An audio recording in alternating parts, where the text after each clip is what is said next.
বিদ্যাজ্যোতির বিভিন্ন স্কুলে বর্ধিত ফি নিয়ে আগেও বেশ কয়েকবার ক্ষোভ বিক্ষোভ দেখিয়েছেন ছাত্রছাত্রী ও অভিভাবক মহল। ফি নেওয়া হলেও সুযোগ সুবিধার দিক দিয়ে বিদ্যাজ্যোতির স্কুলগুলিতে ব্যাপক ঘাটতি রয়েছে বলে সরব হয়েছে শিক্ষা অনুরাগী সচেতন মহলও। তবে কোনো অজ্ঞাত কারণে থমকে আছে সংশ্লিষ্ট ক্ষেত্রে কার্যকারী সংস্কারের কাজ। স্কুলগুলো চলছে আগের ধাঁচেই। এবার সিমনার গ্রামীণ এলাকা ঈশানপুরে স্কুল বর্ধিত ফির বিরুদ্ধে প্রতিবাদ জানিয়ে স্কুলেই তালা ঝুলিয়ে দিল স্থানীয় অভিভাবক ও ছাত্রছাত্রীরা। অভিভাবক ও ছাত্রছাত্রীদের অভিযোগ, বিদ্যাজ্যোতি স্কুল হবার পর ঈশানপুর স্কুলে বিভিন্ন ধরনের ফি আদায় করছে স্কুল প্রশাসন।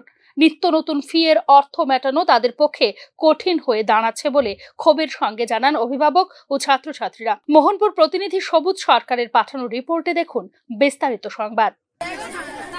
সিবিএসই স্কুলে যে এরা কি চাঁদার হারটা বেশি? হ্যাঁ বেশি।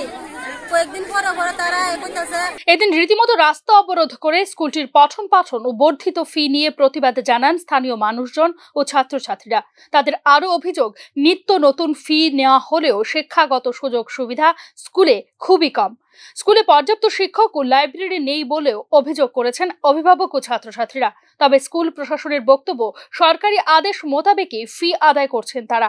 স্কুলে শিক্ষক সংকট রয়েছে সেই কথা অবশ্য স্বীকার করে নিয়েছেন দায়িত্বপ্রাপ্ত শিক্ষকরাই। ওনারা বলেছেন যে জিওগ্রাফির পর্যাপ্ত টিচার নেই, কিন্তু 9 মাস তো সাংঘাতিক। রাজ্যের বিভিন্ন স্কুলে ব্যাপক শিক্ষক সংকট রয়েছে, এই তথ্য বহুবার সামনে উঠে এসেছে। যে মূল লক্ষ্য নিয়ে চালু করা হয়েছিল বিদ্যাজ্যোতি স্কুল, সেই লক্ষ্য ক্রমে ধূসর হয়ে আসছে। বিদ্যাজ্যোতি স্কুলের খারাপ ফলাফল নিয়ে শিক্ষা দপ্তরের কর্তারা যখন গভীরভাবে চিন্তিত, তখন এই ক্ষেত্রে প্রয়োজনীয় সংস্কার কাজ কবে শুরু হবে সেই দিকেই তাকিয়ে আছে ছাত্রছাত্রী সহ উদ্বিগ্ন অভিভাবকরা। Bureau report, news now.